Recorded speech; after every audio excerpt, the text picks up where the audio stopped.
Assalamualaikum warahmatullahi wabarakatuh. Perkenalkan, nama saya Risma Atsika Putri dari Prodi D4 Teknologi Laboratorium Medis Stika Salirsyad Al-Islamiyah Cilacap. Saya di sini akan menjelaskan tentang gejala fisiologis akibat COVID-19. Akhir tahun 2019 hingga tahun 2020 menjadi masa penting dalam sejarah umat manusia, karena pada masa itu merupakan masa pandemi global SARS-CoV-2 yang lebih dikenal sebagai virus corona atau COVID-19. Pandemi ini pertama kali diumumkan pada 11 Maret 2020 yang menandakan bahwa virus ini sudah menjangkiti populasi besar di berbagai negara. Pada tanggal 25 Maret 2020 sudah menjangkiti 175 negara dengan angka penularan sekitar 425.000 kasus.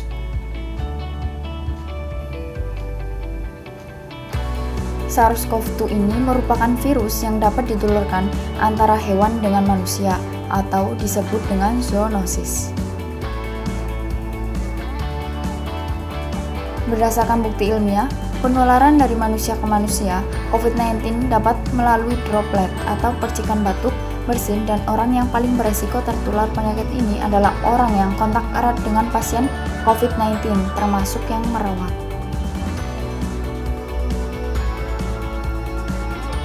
Berikut adalah struktur COVID-19. Terdapat spike glikoprotein, membran protein, RNA.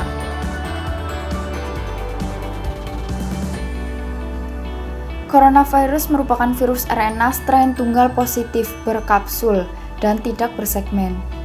Protein S atau spike protein merupakan salah satu protein antigen utama virus dan merupakan struktur utama untuk penulisan gen. Protein S ini berperan dalam penempelan dan masuknya virus ke dalam sel host atau interaksi protein S dengan reseptornya di sel inang. Berikut adalah mekanisme COVID-19 dalam infeksi tubuh dan peran sistem pertahanan tubuh.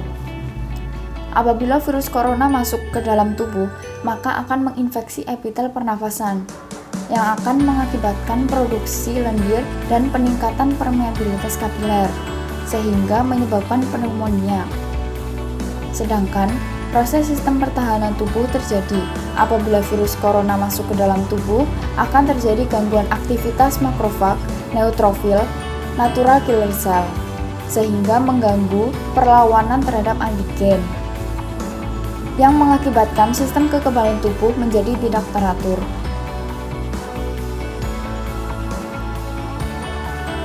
Mekanisme kerja virus. Yang pertama, coronavirus hanya dapat memperbanyak diri melalui sel hostnya. Setelah menemukan sel hostnya, virus dapat melewati membran mukosa, terutama mukosa nasal dan laring. Yang kedua, kemudian coronavirus tersebut memasuki paru-paru. Coronavirus akan menyerang organ target yang mengekspresikan ACE2 seperti paru-paru, jantung, dan traktus gastrointestinal. Yang ketiga, seluruh virus corona mengkode glikoprotein permukaan, yaitu protein spike atau protein S, yang akan berikatan dengan reseptor inang dan menjadi jalan masuk virus ke dalam sel. Yang keempat, setelah berhasil masuk, selanjutnya translasi replikasi dan gen dari RNA genom virus. Selanjutnya replikasi dan transkripsi, di mana sintesis virus RNA melalui translasi dan perakitan dari kompleks replikasi virus. Yang kelima, setelah terjadi transmisi, virus akan masuk ke saluran nafas atas, kemudian bereplikasi di sel epitel saluran nafas atas, atau melakukan siklus hidupnya. Setelah itu menyebar ke saluran nafas bawah. Pada infeksi akut terjadi peluruhan virus dari saluran nafas dan virus dapat berlanjut meluruh di sel gastrointestinal. Yang pertama, terdapat gejala dan tanda umum infeksi COVID-19. Terdapat demam, sesak nafas, batuk, dan gastrointestinal seperti diare, mual, muntah. Manifestasi klinis pada sistem vaskuler. Gejala pada sistem pernafasan sering ditemukan karena virus dapat berlekatan dengan sel inang yang mengekspresikan reseptor ACE2 yang sangat berlimpah di paru-paru.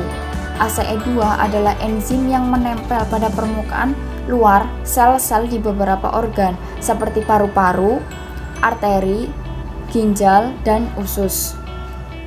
Sel endotel pada vaskular juga mengekspresikan reseptor ACE2, sehingga pada beberapa pasien COVID-19 dapat ditemukan gangguan klinis seperti tekanan darah tinggi, trombosis, dan emboli paru.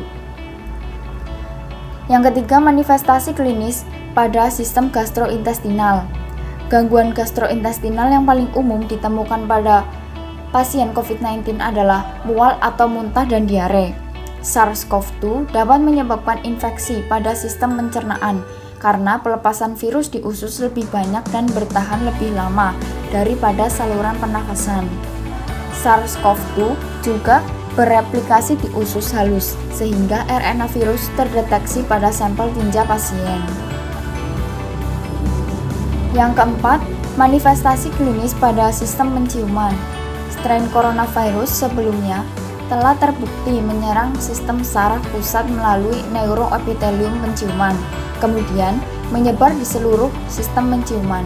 Gangguan penciuman timbul dikarenakan perubahan konduksi bau karena proses inflamasi yang diduga SARS-CoV-2 ini menginfeksi dan merusaknya.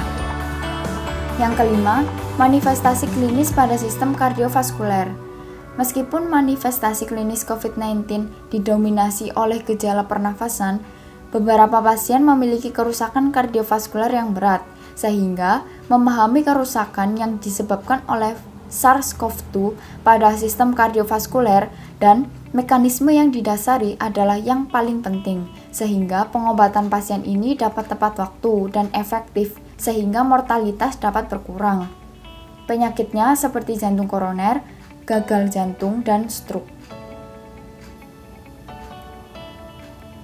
Yang keenam, manifestasi klinis pada sistem penglihatan. SARS-CoV-2 dapat menyebabkan peradangan yang melapisi bagian dalam kelopak mata dan menutupi bagian putih mata, menyebabkan kemerahan dan gatal di mata. Manifestasi gangguan sistem penglihatan pada COVID-19 dan penularan melalui mata sering diabaikan oleh masyarakat umum. Sebaiknya tetap harus waspada karena mata sebagai sumber infeksi yang penting dalam proses penularan penyakit ini.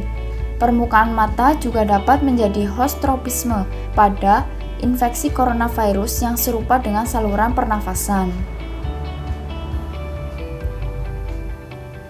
Dari gejala-gejala fisiologis akibat COVID-19 merupakan gejala yang mungkin terjadi pada seseorang yang terpapar COVID-19. Penyakit tersebut dapat terjadi apabila seseorang tidak menerapkan protokol kesehatan, misalnya memakai masker, maka orang tersebut akan mengalami penularan melalui droplet atau percikan batuk, bersin, dan orang yang paling beresiko tertular penyakit ini adalah orang yang kontak erat dengan pasien COVID-19. Gejala akibat COVID-19 dapat menjadi parah apabila orang yang terpapar sudah berusaha lanjut dan memiliki penyakit bawaan.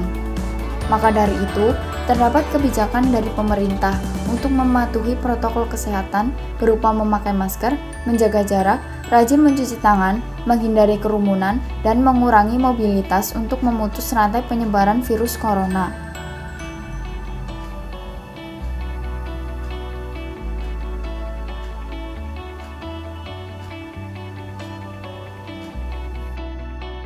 Sekian video dari saya terkait gejala fisiologis akibat COVID-19. Kurang lebihnya mohon maaf. Terima kasih. Wassalamualaikum warahmatullahi wabarakatuh.